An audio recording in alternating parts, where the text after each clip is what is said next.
Alright, reka nongere mbasuze kembi furize kugira ibihe byiza nshuti bakunzi bayibendera TV zirekomeze neza kandi mukomeje kugubwa neza ikaze makuru agezweho kuri aya masaha reka anizere ko mukomeje kugira icyumweru cyiza mugire icyumweru cyiza ariko kandi tunasangira makuru agezweho kuri aya masaha reka mbabwire ko twihuse n'aya makuru muri Repubulika Iharanira Demokarasi ya Kongo igitero cya drone kimaze kugabwa irubaya kikaba cyahitanye abasivile kandi cyangiza byinshi. Amakuru aravuga ko iki gitero cyari kigambiriye abasirikare ba Alliance Fleuve Congo M23 ariko kubwa amahirwe Imana ikaba yakinze akaboko.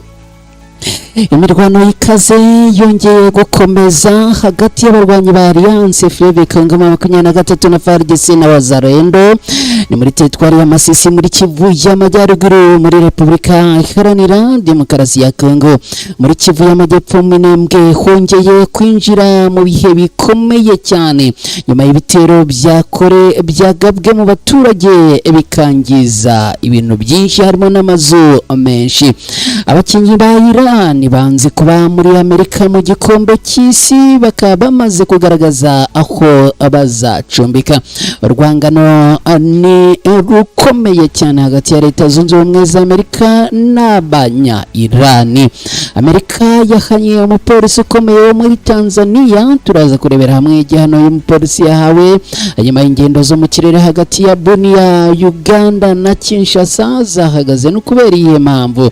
Turaza kurebera hamwe uko bimeze muri teritwari ya Walikale ni muri Kivu y'Amajyaruguru. Imirwano ikaze yongeye kubura ni imirwano yuburiye Kibunanwa na Rungoma. Turaza kunyarukira rero turebere hamwe uko ibintu byifashe. Nshuti bakunzi bacu dukurikiye muri aya makuru nongeye kubaha ikaze ndizere ko mukomeje kugira ibihe byiza. Hanyuma rero nimunyemerere aya makuru udutumikire abadutumye hanyuma mu kanya gato cyane duhite twinjira muri aya makuru ku buryo burambuye. Ingeni twa Mukada bahaye ikaze. Kimwe mu bintu byibasiye isi muri iki gihe harimo urubyiruko rwabatswe n'ibiyobyabwenge, indwara zidakira zibasiye abantu ndetse n'amakimbirane yo mu miryango. Hari uwaje nk'igisubizo kuri ibyo byose byavuzwe haruguru. Ninde? Akora iki? Akorera he? Yitwa Muganga Nzito. Akorera mu karere ka Nyamasheke ariko aho waba uherereye hose ku isi akugezaho imiti. Icyo ugomba gukora ni ukumuhamagara mukivuganira. Niba uri muri diaspora wigira ikibazo, wowe muhamagare gusa muvugane. Aguha inama z'ubuzima kandi aguhe n'imiti. Muravugana ku buryo umuti uri bukugereho ukavurwa kandi ugakira. Ni muganga gakondo w'inzobere mu kuvura akoresheje ibimera. Afite umuti aguha wari warabaswe n'itabi ugahiturire burundu kandi urabizi ko itabi bishobora kukwica. Hatanga umuti ku bakobwa babuze imihango n'abajya mu mihango ntikame. Avura amarozi y'amahuherano, amategano ndetse n'amatamikano. Hatanga umuti w'uruhereko. Avura karande n'inyatsi, nyabingi n'imitsiriko. Hatanga umuti wongera akanyabugabo ndetse akanatanga umuti wongera amavangingo ku bagore. Hatanga umuti wa diabete, uw'umwijima, wa hepatite A na hepatite B. Atanga umuti ku bafite umubyibuho ukabije ndetse n'abananutse cyane. Atanga umuti ku bafite ibiro byinshi bashaka kubigabanya ndetse n'abafite ibiro bike bashaka kongera ibiro. Atanga umuti n'ubujyanama ku bafite amakimbirane yo mu miryango. Agufasha kugarura ibyawe byibwe, akanaguha ubujyanama butuma ubana n'abandi neza mu kazi ndetse no kugira igikundiro mu nshuti zawe. Umwihariko kuri uyu muganga nuko igihugu cyose waba uherereyemo ku isi akugezaho umuti. Ushobora kwibaza uti umuganga ushobora gukura ubuzima bwawe mu kaga akakugarura umugore wawe wagutaye ntabwo ahenda. Igisubizo ni oya. Ugereranyije umutaguha n'amafaranga make y'umuha ntaho bihuriye. Kuva aka kanya ugiye kwicuza impamvu wowe n'inshuti zawe mutamenye uyu muganga mbere. Hamagara iyo nimero namara kukuvura urahita wicuza impamvu utamumenye mbere. Ushobora kumuhamagara kuri call isanzwe cyangwa kuri WhatsApp. Aboneka amasaha 24 kuri 24. Muganga Nzito, igisubizo ku buzima bwawe n'ubw'inshuti zawe. Alright, kugira ngo rero wicuze inshuti mukunzi wacu igisubizo cyamaze kuboneka. Niba ufite kimwe muri ibibazo bamaze kutubwira haruguru, igisubizo ni Muganga Nzito. Uramuhamagara kuri nimero n'akamenyetso ko guteranya 250 79 54 0 n'akamenyetso ko guteranya 250 79 54 0 9 gatanu. Hanyuma rero inshuti bakunzi bacu mwese mudukurikiye aho muherereye, munyemerere twinjire muri aya makuru ku buryo burambuye. n'amakuru yo kuri iki cyumweru agiye kwitsa no kwibanda ku ngingo z'ingenzi tumaze kubabwira. Hanyuma rero muri Repubulika Iharanira Demokarasi ya Kongo igitero cya drone cyongeye kugabwa i Rubaya kikaba cyahitanye abasivile kandi cyangiza byinshi. Amakuru aravuga ko cyari kirombereje cyakigambiriye abarwanyi b'intare za Sarambwe. Kuri iki cyumweru tariki 24 Gicurasi muri uyu mwaka saa 6:15 za mu gitondo, ihuriro ry'ingabo zirwanira ubutegetsi bwa Kinshasa zateye ibisasu mu gace gatuwe cyane muri Rubaya hakoreshejwe indege za drone z'intambara zo mu bwoko bwa CH4. Iki gitero cy'ubunyamaswa kandi cyagabwe nkana cyateje impfu z'inzirakarengane nyinshi kandi gisenya amazu ndetse n'imitungo y'abaturage nk'uko bigaragara mu itangazo ryashyizwe ahagaragara na Alliance Fleuve Congo 23. Andi makuru agaragara ku mbuga nkoranyambaga zitandukanye aravuga ko kimwe mu bisasu cyaguye ku nzu z'abashyitsi no kuvuga guest house. Alliance Fleuve Congo 23 ivuga ko yamagana byimazeyo ubu bwicanyi buteye ubwoba bwateguwe n'ubutegetsi bwa Kinshasa abwibasira abaturage b'inzirakarengane. Amakuru avuga ko kandi iki gitero cyari kigambiriye kurasa ku barwanyi b'intare za Sarambwe ngo abari bari muri ibi bice. Ihuriro rya Alliance Fleuve Congo 23 rirahamagarira abanyekongo bose ndetse n'umuryango mpuzamahanga gutanga ubuhamya kuri iyi ntambara rishozwaho na Kinshasa kandi ryongera gushimangira ko ryiyemeje kurengera no kurinda abaturage b'abasivile bo muri iki gihugu cya Repubulika Iharanira Demokarasi ya Kongo. Kugeza ubu tuvugana ntabwo ibyangiritse byose byari byashyirwa ahagaragara.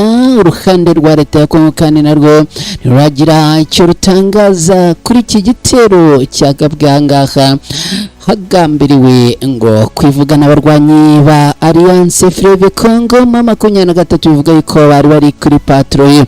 Amakuru avuga ko abo ku ruhande rwa leta ya Kongo n'ubundi muri za maneko zabo ziherereye mu bice byinshi kandi bitandukanye bigenzurwa na Alliance Fleuve Congo 23 ngo ku munsi w'ejo batanze amakuru. Uri buze kunyemerera ntago tiri bupresize ngo tuvuge ngo ni ku munsi w'ejo amakuru yatanzwe, ariko bivuga ko hari amakuru yatanzwe akagaragaza yuko abarwanyi ba Alliance Fleuve Congo 23 bagomba kuza kuba bari aha muri bice mu masaha y'ijoro. Ibi bikimara kugera ku ruhande rwa leta ya Kongo rero bivuga ko ngo bahise bategura ibitero simusiga byo kuza kurasa ubundi ngo hari hagambiriwe abarwanyi ba Alliance Fleuve Congo 23. Gusa ku bw'amahirwe bikaba bivuga yuko Imana yaje gukinga akaboko abarwanyi ba Alliance Fleuve Congo 23 bakarokoka kugeza ubu, nubwo bivuga yuko hari ababaye igitambo cyabo. Shite bakunzi b'Ibendera TV dukomeje n'aya makuru, ni munyemerere mbabwire ko imirwano ikaze yongeye gukomeza hagati ya Alliance Fleuve Congo 23 na FARDC bafatanyije na Wazalendo ni muri teritwari ya Masisi. Impande zombi zikaba zikomeje gusekurana ku mirwano.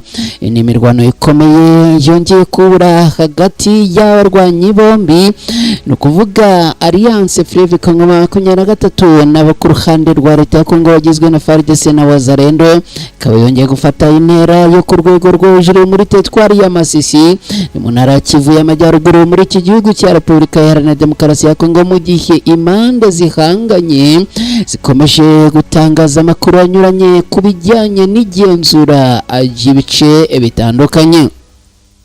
Muri iyi minsi ibitangazamakuru bitandukanye byegereye leta ya Kinshasa bikomeje gutangaza ko ingabo za FARDC na Wazalendo zirimo kugenda zisubiza uduce dutandukanye, ndetse bakavuga yuko ngo harimo n'uduce twa Kabobi na Kinigi bivugwa ko twari dufitwe n'abarwanyi b'intare za Sarambwe, abo ku ruhande rwa leta ya Kongo bakaza kutwigarurira. Nyamara ariko amakuru atangazwa na Alliance Fleuve Congo 23 aravuga yuko utu duce ari bo bakitugenzura, ndetse imirwano ikaba ikomeje hagati y'izi mpande zombi. Amakuru aravuga yuko ubuyobozi bwa Alliance Fleuve Congo 23 bukomeje guhakana ibitangazwa n'uruhande rwa leta ya Kongo, ndetse abarwanyi b'intare za Sarambwe bakaba bakomeje guhangana n'aba bo ku ruhande rwa leta ya Kongo, ndetse bagamije kubirukana muri ibi bice. Amakuru avuga yuko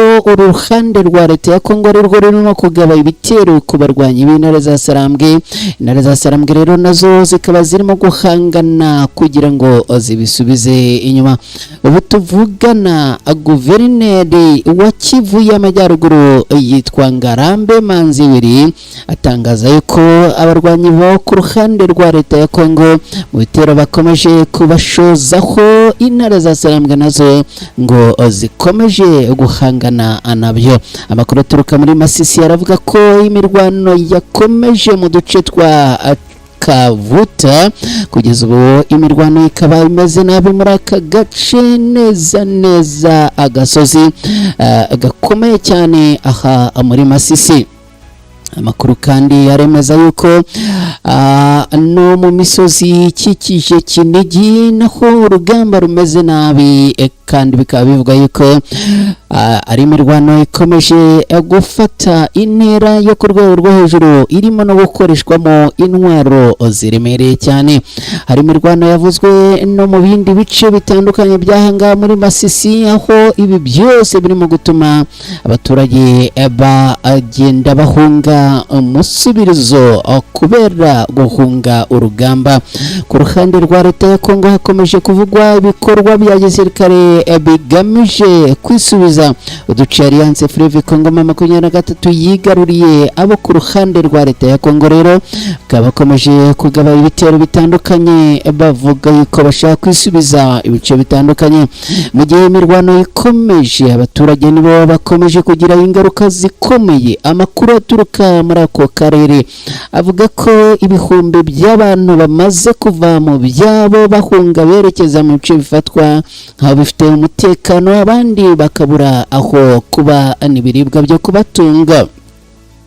Ibikorwa by'ubuhinzi, ubucuruzi n'ubworozi byari ishingiro ry'ubuzima bwa benshi aha muri Masisi byamaze guhagarara kubera umutekano muke ukomeje kuba hangaha. Agace ka Rubaya gakomeje kuba intandaro y'aya makimbirane, by'umwihariko aha muri Masisi ibintu bikaba bikomeje kuzamba no gufata intera yo ku rwego rwo hejuru. Nshuti bakunzi ba Ibendera TV mudukurikiye, ni munyemerere nongere mbibutse ko turi makuru agezweho kuri aya masaha ku Ibendera TV. Ni bamaze kugera hano, nyemerere unkorerera ikuraza kuba ugize neza. Niba ari bwo bwa mbere ugeze hano ku Ibendera TV, unkorere subscribe, uraza kuba ukoze cyane. Aya makuru rero ni munyemerere tuyerekeze muri Minembwe. Ubu tuvugana aha muri Minembwe ibintu byongeye guhindura isura y'umutekano. Aha Minembwe ikaba yongeye kwinjira mu bihe bikomeye by'umwijima w'imirwano n'ibitero bikomeje kugabwa ahangaha byibasira abaturage b'inzirakarengane n'amazu yabo. Amakuru aturuka mu gace k'imisozi y'Umurenge cyane cyane mu bice bya Minembwe aravuga ko imirwano n'umutekano muke bikomeje gufata indi ntera muri ibi bice, aho havugwa ibitero byakozwe hakoreshejwe drone bikibasira ibice bituwe n'abaturage b'abasivile mu gace ka Rundu. kugeza ubu Rundo rero hari imirwano ikomeye nk'uko aya makuru akomeza bivuga. Ibi bitero bivugwa ko byagabwe n'ihuriro ry'ingabo za Repubulika Iharanira Demokarasi ya Kongo FARDC rifatanyije n'ingabo z'u Burundi ndetse n'imitwe irimo abarwanyi ba Wazalendo. Bivugwa ko kuva mu masaha ya mu gitondo kugeza nimugoroba ni ku munsi w'ejo hagiye hakoreshwa drone mu kugaba ibitero mu bice bitandukanye bya Rundo. Ibintu byateje impagarara n'ubwo bukomeye mu baturage. Amakuru akavuga kandi ko muri ibice kuva no ku munsi w'ejo kugeza no mu masaha ya mbere yuko twinjira muri studio aha ngo imirwano yari imeze nabi. Abaturage baravuga ko iyi mirwano iri kurangwa n'urusaku rw'amasasu menshi n'ibisasu biturika kandi biremereye. Ibintu byatumye benshi bahungira ahandi kugira ngo barokoke uru rugamba rurimo kubera ahangaha. Amakuru yakomeje avuga ko ibi bitero byasize byangije ibintu bitandukanye birimo amazu y'abaturage ndetse hakaba karavuzwe ko umugore w'umunyamurenge w'imyaka 57 y'amavuko yakomerekeye muri bitero. Umwe mu baturage batuye muri aka gace agira ati kuva mu gitondo kugeza ku mugoroba ku munsi w'ejo drone zagiye zisimburana mu kirere ziri gutera ibisasu mu bice bya Rundo. Undi muturage nawe adaciye ku ruhande rw'ibyo yatangaza avuga ko ngo hari umugore wakomeretse ndetse n'inzu nyinshi zasenyutse kubera ibyo bisasu. Kugeza ubu nta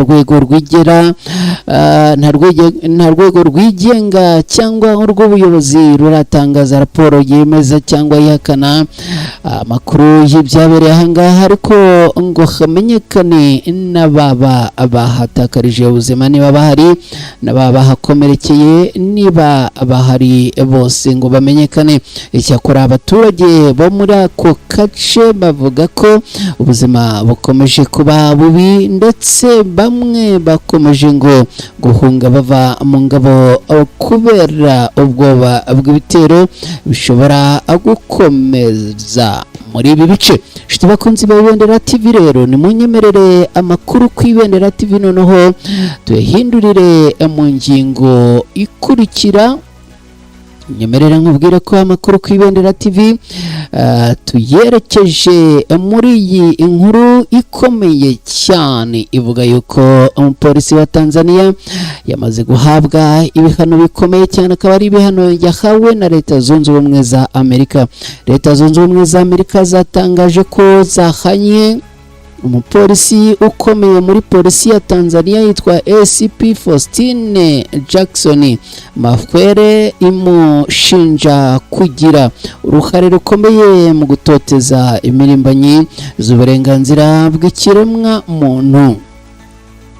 Muri Gicurasi mwaka ushize imirimbanyi zirimo umunya-Uganda Gate Atuhaire n'umunya-Kenya Boniface Mwangi bagiye mu rubanza rw'umunyapolitike Tundu Lissu utavuga rumwe n'ubutegetsi bwa Tanzania wari umaze iminsi yafunzwe. Mwangi na Atuhaire bageze muri Tanzania batabwa muri yombi hashingiwe ku itegeko bivuga ko ryatanzwe na SP Mwafere. Bavuga ko aho bari bafungiwe batotejwe iminsi yose bahamaze. Uyu munya-Kenya yasobanuye ko yambuwe imyenda yari yambaye, amanikwa acuramye, akubitwa ibirenge kandi ngo yanakorewe ihohotera rishingiye ku gitsina. Atuhaire akavuga ko yafashwe ku ngufu mu gihe yari afunzwe. Polisi ya Tanzania yari yahakanye ibyavuzwe n'izi mirimbanye cyane cyane mu ihohotera cyangwa se mu itoteza, igaragaza ko ibyo byari ibitekerezo byabo n'amagambo adafite icyo ashingiyeho. kuwa 21 Gicurasi muri uyu mwaka, Minisitiri w'Ububanyi n'Amahanga wa Amerika yitwa Marcos Rubio yatangaje ko Atuhaire na Mwangi batotejwe banakorerwa ihohoterwa rishingiye ku gitsina. Ibi bihano bivuga ko ACP Mwafere atemerewe kwinjira ku butaka bwa Amerika kandi ko imitungo yose yaba afite muri Amerika yafatiriwe guhera ku 21 Gicurasi muri uyu mwaka. Kaba ari ibintu rero bikomeye kugeza ubu leta ya Tanzania ntacyo iratangaza kuri ibi byaha bishinjwa umupolisi wabo ndetse kandi no kuri ibi bihano byafatiwe uyu mupolisi wabo. Abakinyi ba Irani banze ko bazaruhukira muri Amerika, hanyuma abatangaza yuko ahubwo bashaka kwigira mu kindi gihugu bakazagirira ibihe byiza muri Mexique. Ikipe y'igihugu ya Irani izacumbika mu mujyi wa Tijuana ho muri Mexique mu gihe cy'igikombe cy'isi, nyuma y'uko ishyirahamwe ry'umupira w'amaguru ku isi FIFA yemeye ubusabe bwayo bwo gukura umwiherero wabo muri leta ya Arizona muri leta zunze ubumwe za Amerika. Byemejwe na perezida w'ishyirahamwe ishyirahamwe ry'umupira w'amaguru muri Iran yitwa Meditaj mu butumwa bw'amashusho bwanyujijwe kuri Telegram y'iri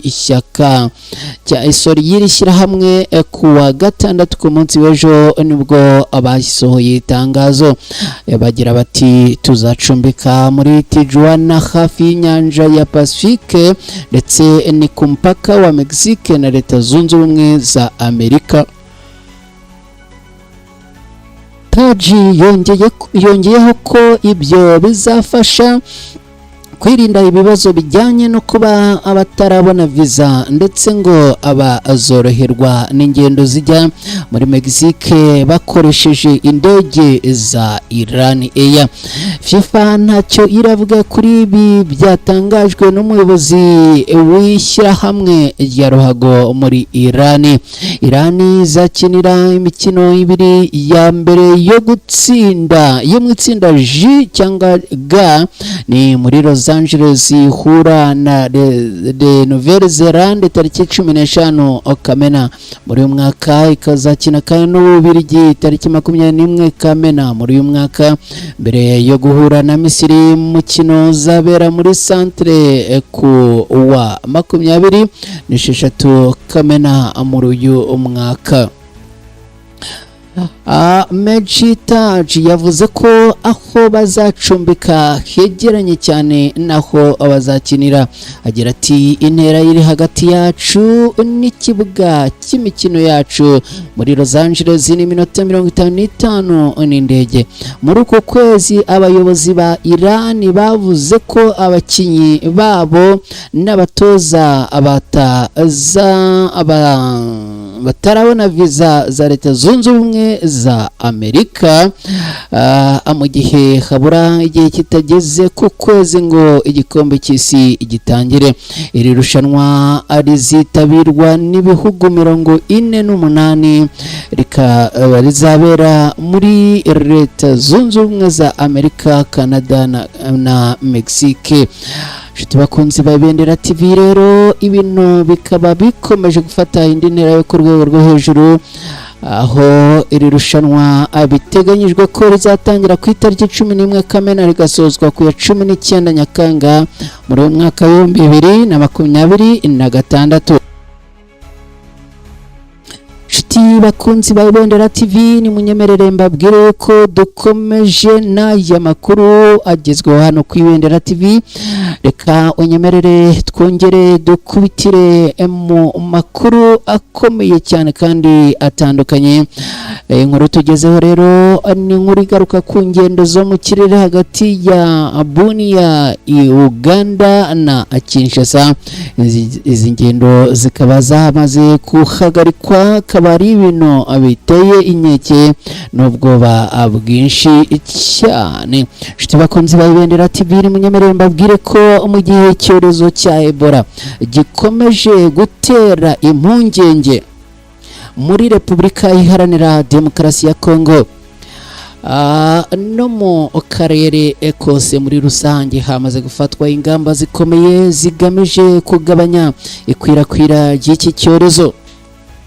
Amakuru avuga ko ibikorwa by'indege byahungabanye cyane, aho Bunia yafatiwe ingamba zikomeye ku ngendo zo mu kirere, mu gihe Uganda yahagaritse by'agateganyo ingendo zayo zihuza Uganda na Kinshasa. Izi ngamba zije nyuma y'uko ubuyobozi bw'inzego z'ubuzima zikomeje gutinya ko urujya n'uruza rw'abagenzi rwafasha icyorezo gukwira mu bindi bice, uduce two mu burasirazuba bwa Repubulika Iharanira Demokarasi ya Kongo tumaze iminsi twibasiwe n'iki cyorezo. Ibintu byatumye hafatwa ibyemezo byihuse byo kugenzura ingendo. Abakurikiranira hafi ibijyanye n'ubuzima bavuga ko guhagarika cyangwa kugabanya ingendo z'indege akenshi biba bigamije guha umwanya ibikorwa byo gukurikirana abanduye, gupima no gukaza umurego mu buryo bwo gukumira ikwirakwira ry'indwara. Ku baturage n'abagenzi, ibi bishobora kugira ingaruka ku bucuruzi, ingendo n'itumanaho hagati y'iminsi. Ni ukuvuga ngo hagati y'abaturage bajya mu mijyi imwe bavuye mu yindi, ariko inzego z'ubuzima zikavuga ko intego nyamukuru ari ukurinda ubuzima bw'abaturage no kugabanya ibyago byo gukwirakwiza icyorezo cya Ebola. Muri iki gihe abaturage barasabwa gukurikiza amabwiriza y'ubuzima, kwirinda ibihuha no gutanga amakuru mu gihe hagaragaye ibimenyetso bikekwa. Inzego mpuzamahanga z'umutekano n'ubuzima zikaba zikomeje gufatanya kugira ngo n'ubundi harwanywe iki icyorezo, dore ko ari icyorezo kibi gifatwa ariko umuntu akoze ku wundi kandi kikaba cyica abantu ku bwinshi. Nshuti bakunzi bacu, ni munyemerere mbabwire yuko twerekeje muri Walikale. Muri Walikale ubu hari ibindi birimo kuhavugwa. Ndagira ngo nkubwire yuko muri Walikale ibintu byafashe isura ikomeye cyane. Amakuru aravuga yuko imirwano y'ikaze yongeye kubura hitwa Ikibunanwa na Rungoma, ikaba ari imirwano yakajije umurego. Imirwano ikomeye yongeye kubura mu gitondo cyo kuri uyu munsi ku cyumweru, ni nyuma yuko kandi imirwano yari yongeye no kuhabera kuva mu masaha ya mu gitondo ku munsi w'ejo. Akaba ari imirwano irimo kubera muri teritwari ya Walikale mu ntara ya Kivu y'Amajyaruguru, aho ingabo za FARDC zifatanyije na Wazalendo zihanganye n'abarwanyi b'intara za Sarambwe mu duce twa Kibunanwa na Rungoma. Amakuru aturuka muri ako gace aravuga ko kuva mu masaha ya kare mu gitondo cyo ku munsi w'ejo ndetse n'igitondo cyo ku munsi wa none humvikanye urusaku rw'intwaro ziremereye n'izoroheje muri iyo midugudu iherereye muri grupoma ya Kisimba. Aya makuru avuga ko ibikorwa byatangiye nyuma y'ibitero byagabwe ku birindiro byari bifitwe na FARDC na Wazalendo. Hari andi makuru avuga ko imirwano iri gukomeza, aho rero n'ubundi ngo abarwana bakomeje kurwana hifashishijwe imbunda ziremereye zatuma abaturage bapfa ku bwinshi. Ibintu bikomeje rero guteza ubwoba bwinshi mu baturage. iyi mirwano ibaye nyuma y'indi yari imaze iminsi ivugwa muri Banansuka, Kashesha, Amuhanga na Katobe, aho impande zombi zakomeje guhatanira kugenzura ibice bifatwa nk'ingenzi muri teritwari ya Warikare. Mu minsi ishize kandi amakuru yavugaga ko imirwano yari yaratumye abaturage benshi bahunga, bakaba baramaze guhunguka bagasubira mu byabo. Nshuti bakunze ba Ibendera TV rero mumeze muti, reka nongere mbashimire rero mbatangarize ko twerekeje ku musozo w'aya makuru n'amakuru twari tugezeho kuri aya masaha ku Ibendera TV. Nizere ko mukomeje kugubwa neza, nizere ko mukomeje kugira icyumweru cyiza mwese hirya no hino muherereye. Rero ni munyemerere ariko ntarava muri studio gatoya, witwa Emmanuel Marafiki aragira ati muri abagabo ke wakoze cyane rero.